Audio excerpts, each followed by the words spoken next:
Iran के हमले के बाद अब इजराइल की ओर से क्या रिएक्शन आता है, इस पर कई देशों की नजरें लगी हुई हैं। ईरान और इजराइल के बीच लगातार तनाव जारी है। इस तनाव के बीच इजराइल पूरी तरह से एक्टिव दिखाई दे रहा है। बेशक अभी तक इजराइल ने कोई पलटवार नहीं किया है, लेकिन ये साफ है कि इजराइल शांत नहीं रहेगा।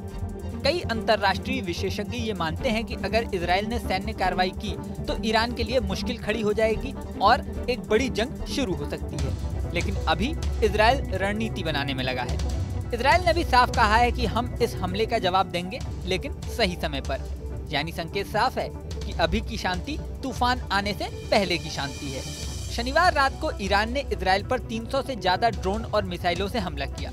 इजराइल और ईरान के बीच सूडो वॉर तो काफी समय से चल रही है, लेकिन ये पहली बार था जब ईरान ने इजराइल पर सीधे अटैक किया। इसके बाद इजराइल के प्रधानमंत्री बेंजामिन नेतन्याहू की 5 सदस्यीय युद्ध कैबिनेट ने आपात बैठक की। मीडिया रिपोर्ट्स के अनुसार इसमें सभी नेताओं ने जवाबी कार्रवाई का समर्थन किया, लेकिन जवाबी कार्रवाई कब होगी, कैसे होगी, इसे लेकर पैनल में मतभेद दिखाई दिए। माना यही जा रहा है कि इजराइल प्लान कर रहा है कि कुछ ऐसा कदम उठाया जाए जिससे ईरान को ज्यादा से ज्यादा नुकसान हो। अमेरिका भी इस संकट को लेकर अलर्ट मोड पर है। अमेरिकी राष्ट्रपति जो बाइडेन ने नेतन्याहू से बात करके कोई भी कदम सावधानी से और रणनीतिक रूप से उठाने का आग्रह किया है। यहाँ आपको ये भी बता दें कि अमेरिका मिडिल ईस्ट में इजराइल का बड़ा समर्थक है। जब से इजराइल अस्तित्व में आया है तब से अब तक उसने कई युद्ध किए।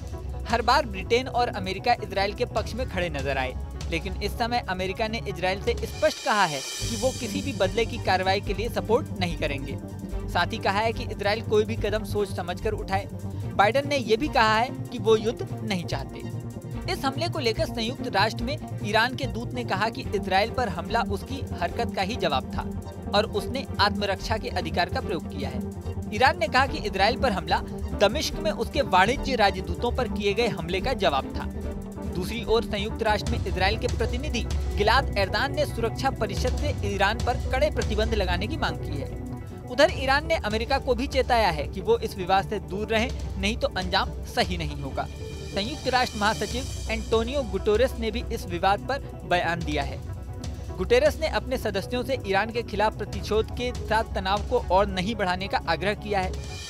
अब इस सारे बयानों के बाद जानकारों का यही मानना है कि इजराइल की तरफ से जो भी कार्रवाई होगी वो ईरान को बड़ा नुकसान कर सकती है।